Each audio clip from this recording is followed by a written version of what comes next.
লাবণী আক্তার আপু তো অলরেডি বলছেন যে কিভাবে তিনি এই জবে যুক্ত হয়েছেন। বাকিরা কি জানেন যে উনি কিভাবে জবে যুক্ত হয়েছেন, উনি জবটা কিভাবে পাইছেন? না না ভাইয়া, ভাই আমি জানি না। আমিও জানি না। না ভাইয়া আমি আপু জানি না। আপনি কি একটু বলবেন যে কিভাবে জবে যুক্ত হয়েছেন? ভাইয়া আমি হচ্ছে মানে আমি এই যে আগে একটু বলে নিই, এটা মামা চাচা এই ধরনের কোনো নাই তো, রেফারেল নাই তো, নিজের না যোগ্যতা। না না ভাইয়া, না না, আমি অনেকগুলা ওয়ার্ডপ্রেসের। আসসালামু আলাইকুম আপু, কি অবস্থা? আসসালামু আলাইকুম ভাই। ওয়ালাইকুম সালাম। আপু কি ওই প্রতিষ্ঠানে পরে জয়েন করছিলেন, কি অবস্থা পরে? হ্যাঁ ভাইয়া, গত শনিবার থেকে কাজ করতেছি। আহ, মানে সন্ধ্যা 6:30 থেকে 8 ঘন্টা। সন্ধ্যা 6:30 থেকে 8 ঘন্টা ডিউটি করতে হয়? হ্যাঁ হ্যাঁ। তো মোটামুটি ফুল টাইম ডিউটি। ওই সপ্তাহে কয়দিন করতে হয়? শনি থেকে বৃহস্পতি। মানে 6 দিন না? হ্যাঁ আচ্ছা, হ্যাঁ বাংলাদেশের প্রতিষ্ঠান? হ্যাঁ হ্যাঁ ভাই, এই যে সিদ্ধিরগঞ্জে। না বলতেছি বাহিরের প্রতিষ্ঠান হলে 5 দিন ডিউটি ছিল। সমস্যা নাই, আপনি মানে এই যুক্ত হওয়ার দরকার আছে জি ভাই। বিগিনিংয়ে এই যে যুক্ত হয়েছেন, আমার কথা হচ্ছে আপনারা তো আমার জায়গায় টাকা দিয়ে ক্লাস করতেছেন। ওইটা হবে কি, তাদের কাছে ক্লাস করা হবে। আপনার প্রথম যে প্রতিষ্ঠানে জয়েন করবেন ওই হ্যাঁ প্রতিষ্ঠানে হবে আপনার টাকা দিয়ে ক্লাস, মানে আপনার উচিত টাকা দিয়ে কোনো প্রতিষ্ঠানে ক্লাস করা। ওইটা তো আপনি ওই জায়গা থেকে যাই হোক একটা সম্মানী পাবেন, যেহেতু 8 ঘন্টা ডিউটি একটা সম্মানী পাবেন। ঠিক আছে, একটা হ্যাঁ প্রতিষ্ঠানে ভাইয়া, জয়েন করছেন, এইটাই অনেক বড় কথা। এই জায়গা থেকে অনেক কিছু শিখেন, বুঝছেন? ইনশাআল্লাহ। ভাইয়া সবাই আস্তে আস্তে, আমি একটা ওয়েবসাইট ডিজাইন করছি, একটু দেখেন। Sure, why not. লিংক। দেখি। এটা কি আপনার প্রতিষ্ঠানের হয়ে নাকি আপনি নিজে থেকে? না না না, ওদের ওদের। এই যে ভাইয়া ইসে দিছি, চ্যাট বক্সে দিছি।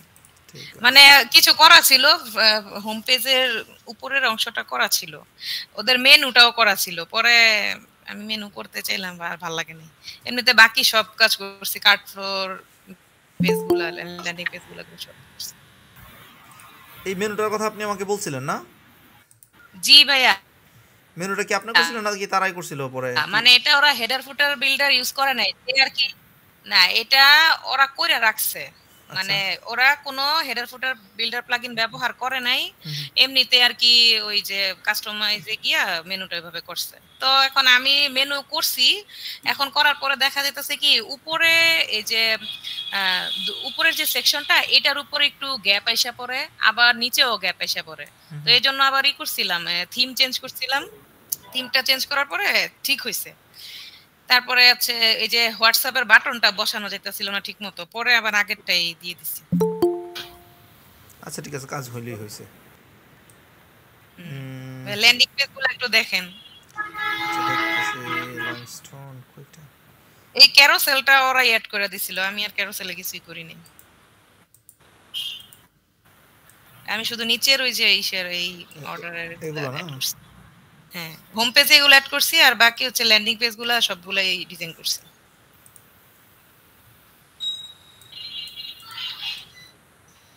এটাও ওরাই করে দিছে, ফুটারের এটা ওরাই করে দিছে। বুঝতে, আমি একটু প্রতিষ্ঠানটা দেখতে চাইতেছি যে এই ধরনের প্রতিষ্ঠান অনলাইনে চলে আসছে। আর ভাই এই ক্লায়েন্টের যে কি ঝামেলা, মানে সে একদম বাংলা টাইপের চাইতেছে। এই যে যেমন ধরেন নিচের এই বৈশিষ্ট্যগুলা একটু কনজারভেটিভ করে দেওয়া, সে চাইতেছে একদম ডিটেলস এ সুন্দর করে ছবি দেয়া। মানে পুরো বাংলা আর কি, তেমন আর কি শিক্ষিত না তো। আপনাদের ক্লায়েন্ট ধরেন যারা বিজনেস করে এরা আসলে খুব শিক্ষাগত যোগ্যতা নিয়ে আর করে না, এটা স্বাভাবিক বিষয়, বুঝছেন? যদি বেশি শিক্ষিত হয় তাহলে ব্যবসা বুঝবে না, সে চাকরি করবে। ভাই কথা ঠিক বলছেন, বেশি শিক্ষিত না হয় বলা, তাহলে বেশি ব্যবসা শিক্ষিত করে হলে যেত, শুধু চাকরি করত। শিক্ষিত হলে বিপদ, তখন আপনার মধ্যে অহংকার ঢুকে যাবে যে আমি এত শিক্ষিত হয়ে লাভ কি জি, আমার। এই কিছু পেজ। এগুলা ভাই সব গুগলে থেকে সার্চ করে, মানে এই যে ফটোগুলা এড করছি। আচ্ছা, আপনার বেসের অনেকেই জানে না যে ল্যান্ডিং পেজ কি, অথচ আপনি ল্যান্ডিং পেজ আমাকে, আপনিও জানতেন না ল্যান্ডিং পেজ কি, আপনি আমাকে প্রশ্ন করছিলেন একদিন। হ্যাঁ হ্যাঁ, ওরা আমার এটা তো টেস্ট নিছে, তারপরে না আমি জানতে পারছি যে জি সেটা। অবশ্য আপনি এর আগে বলছিলেন ল্যান্ডিং জি, পেজের কথা ক্লাসে, কিন্তু ওইভাবে তো আর মানে কিন্তু এগুলো তো সব আপনি নিজে থেকে শিখছেন, তাই না? যে এইগুলো হ্যাঁ, বানাইছেন এগুলো সব নিজে থেকেই করছেন। এগুলা সব চ্যাট জিপিটি থেকে নিছি, তারপরে গুগলে সার্চ করছি। এখন দেখেন বাকি স্টুডেন্টদের জন্য বলি ব্যাপারটা আমি আপনি আপনি আমার সাথে লাস্ট যে চ্যাটিংটা করছেন আমি একটু সবার ইন্সপিরেশনের জন্য আমি একটু দেখাই, হ্যাঁ। এই যে মারুফ ভাইরে অনেক অনেক ডিস্টার্ব না করছি। না আমি আমি আমি একটু দেখাই, হ্যাঁ। এই যে আপনি আমাকে প্রশ্ন করছিলেন, হ্যাঁ।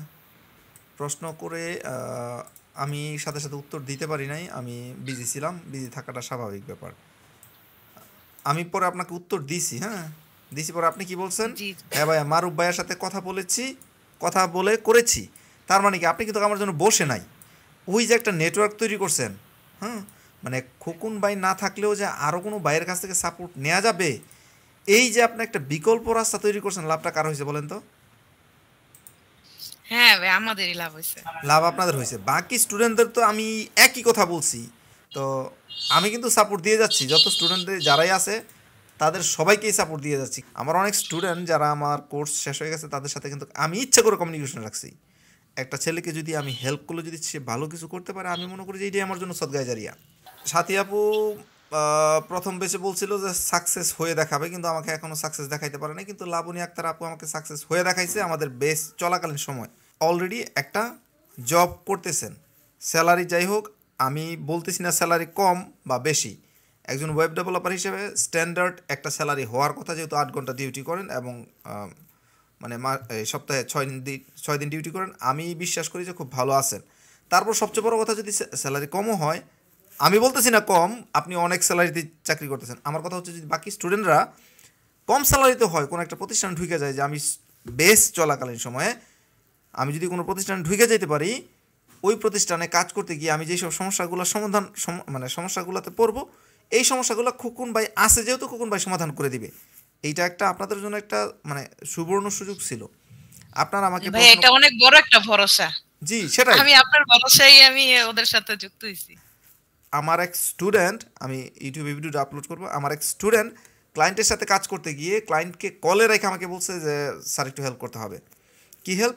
যে আমার আমার ক্লায়েন্ট আমার কাছে এমন কিছু চাইতেছে যে আমি এটা বুঝতেছি না, আপনি একটু আমার এই কলে কানেক্ট হন, কলে কানেক্ট হয়ে আপনি একটু দেখেন আমার সেই ক্লায়েন্ট আমাকে কি বলতেছে। আমি তার কলে কানেক্ট হয়েছি, সে আমাকে পরিচয় করে দিছে, আমি মানে সে হচ্ছে আমার টিম মেম্বার বা আমি হচ্ছে টিম লিডার, মানে আমরা এক টিমে কাজ করি। আমার কোনো সমস্যা আছে, যদি লাবণী আক্তার, সাথী আক্তার বা এদিকে রায়হান কবির ভাই আছে, তারপর তুষার আছে, কেউ যদি আমাকে আপনার ক্লায়েন্টের সাথে কথা বলার সময় আপনাদের কলে আমাকে কানেক্ট করে বলেন যে আমাদের টিম লিডার আপনার সমস্যাটা খুলে বলেন, আমি যদি কানেক্ট হই, আপনার যদি উপকার হয়, আপনার যদি প্রজেক্টটা কমপ্লিট হয়, ডেফিনেটলি এটা আপনার জন্য ভালো, আমার জন্য ভালো, কারণ আমার সাকসেস রেট বাড়তেছে আমি যেসব স্টুডেন্টদের জন্য কাজ করতেছি। লাবণী আক্তার আপু তো অলরেডি বলছেন যে কীভাবে তিনি এই জবে যুক্ত হয়েছেন। বাকিরা কি জানেন যে উনি কীভাবে জবে যুক্ত হয়েছেন, উনি জবটা কীভাবে পাইছেন? না না ভাইয়া, ভাই আমি জানি না। আমিও জানি না। না ভাই আমি জানি আপু না। আপনি একটু বলবেন যে কীভাবে জবে যুক্ত হয়েছেন? ভাইয়া আমি হচ্ছে মানে আমি এই যে আগে একটু বলে নি, এটা মামা চাচা এই ধরনের কোনো নাই তো, রেফারেল নাই তো, নিজের না যোগ্যতা? না না ভাইয়া, না না, আমি অনেকগুলা ওয়ার্ডপ্রেসের গ্রুপের সাথে ফেসবুকে অ্যাড হয়েছি। তো প্রতিদিন আর কি সময় পেলে স্ক্রলিং করি, তো হয়তোবা কোনো একদিন আমি একটা পোস্টে ইন্টারেস্টেড লিখছিলাম, সে এসে আমার ফেসবুক প্রোফাইল দেখছে, আর আমার ফেসবুক প্রোফাইলে আমার পোর্টফোলিওটাও দেওয়া, লিংকটাও দেওয়া, ওইখানে দেখছে, সে আমারে নক দিছে যে আপনি কি ওয়ার্ডপ্রেস নিয়ে কাজ করেন? আমি বললাম জি। পরে বললো আপনার সিভিটা দেন আর হচ্ছে পোর্টফোলিওটা দেন। আমি আসলে বুঝতে পারিনি কেন চাইছে, আমি ভাবছি হয়তো বা কাজ দেওয়ার জন্য চাইছে, কিন্তু সে যে জব অফার করবে এটা আমি আসলে এক্সপেক্ট করি নাই। তারপর হচ্ছে বলতেছে যে আমাদের অফিস আছে, তো তাদের সে ইসের জবের যে পোস্ট এটাও আমি দেখি নাই, তাদের কোনো সার্কুলার কিছুই দেখি নাই। পরে হচ্ছে তারা আমার টেস্ট নিয়ে তারপরে বলতেছে আসলে আমাদের সার্কুলারটা তো আপনি এখনো দেখেন নাই, এই যে সার্কুলারটা দেখেন। তো এটা দিল, দেখলাম। তারপর হচ্ছে ওদের ওই সে সবকিছুতে অ্যাড করলো, ওদের অনলাইনে যেই চেক আউট চেক ইন করে ওটাতে আইডি করে দিল। তারপর আজকে হচ্ছে ব্যাংক অ্যাকাউন্টের যে ফর্মটা এটা হচ্ছে ইসে পাঠাইছে, রেডেক্সে কুরিয়ার করে পাঠাইছে, এটা ফিল আপ করে পাঠাইতে হবে। গ্রেট। আচ্ছা বাকিরা শুনছেন তো স্টোরিটা, না? এটা কি রিমোটলি না জি ভাই রিমোট জব। জি জি, রিমোট। আমি বলেই নিছি যে আপনাদের ওখানে গিয়ে আমার তো জব করা সম্ভব না, আর এই কাজের জন্য আমি এতক্ষণ সময় পর্যন্ত আপনার ওখানে দেওয়ার দরকার নেই, রিমোটলি হইলে জানেন। পরে তারা ইচ্ছা করে নক দিছে। এবং টাইমটা হচ্ছে 6:30 থেকে পরবর্তী 8 ঘন্টা। জি জি। লাবণী আক্তার আপু যেই কথাগুলো বলছে এই কথাগুলো আমি আগেই আপনাদেরকে বলছি, আপনার ফেসবুক প্রোফাইল হচ্ছে আপনার পোর্টফোলিও, মানে আপনার ফেসবুক প্রোফাইল হচ্ছে আপনার পোর্টফোলিও, ফেসবুকের মধ্যে আপনার ছবিটা হচ্ছে আপনার লোগো। ক্লায়েন্ট আপনাকে আপনার কাজ দেখে আপনাকে হায়ার করবে, ঠিক আছে? আর ইনি মেসেজ করছে, এই কাজগুলো তো আমি আপনাদের বলছি। আমি বলছি না যে ফেসবুকে 1000 কোটি টাকার কাজ আছে। 1000 কোটি টাকার কাজ না থাকলে লাবণী আক্তার আপুর মতো একজন স্টুডেন্ট, ওনার কিন্তু আমি ওনার পোর্টফোলিও ওয়েবসাইটটা দেখছি, ওইটা কিন্তু কমপ্লিট না, ওনার নিজেরটাই উনি কমপ্লিট করতে পারে নাই। তো মানে definitely she is not so expert, সে হচ্ছে বিগিনিং স্টেজে আছে। বিগিনিং স্টেজে থেকে যদি একজন মানুষ জব পাইতে পারে, এই জায়গায় বিগিনারের মধ্যে অনেক ভালো আছেন, অনেকেই আছেন যে এরা কাজ কিন্তু ভালো বোঝেন, কিন্তু জবটা ম্যানেজ করতে পারেন নাই। ম্যানেজ করতে পারেন নাই কী কারণে? কারণ আপনি বুকে হাত দিয়ে বলতে পারবেন না যে আমি অমুক গ্রুপে যুক্ত হয়েছি। আমি কিন্তু বলছি গ্রুপে যুক্ত হওয়ার জন্য, আমি অমুককে মেসেজ করছি, আমি অমুক পোস্টে কমেন্ট করছি ওয়েব ডেভেলপমেন্ট রিলেটেড, আমি আমার পোর্টফোলিও বা আমি আমার কাজগুলো আমি আমার ফেসবুক প্রোফাইলে শেয়ার করছি, এগুলো কিন্তু কেউ বলতে পারবে না। যদি করে থাকেন তাহলে হয়তো ক্লায়েন্টের সাথে কমিউনিকেশন হয়েছে। আপনাদের বেচের আরও একজন স্টুডেন্ট, এটা গত ক্লাসে শুনছেন যে মোটামুটি গত 19 তারিখে মনে হয় আপনাদের সাথে একটা ক্লাস ছিল, 19 তারিখ পর্যন্ত সে 50 আপ করে ফেলছে, মানে 50,000-এর বেশি ইনকাম করে ফেলছে, আপনাদের বেচের স্টুডেন্ট।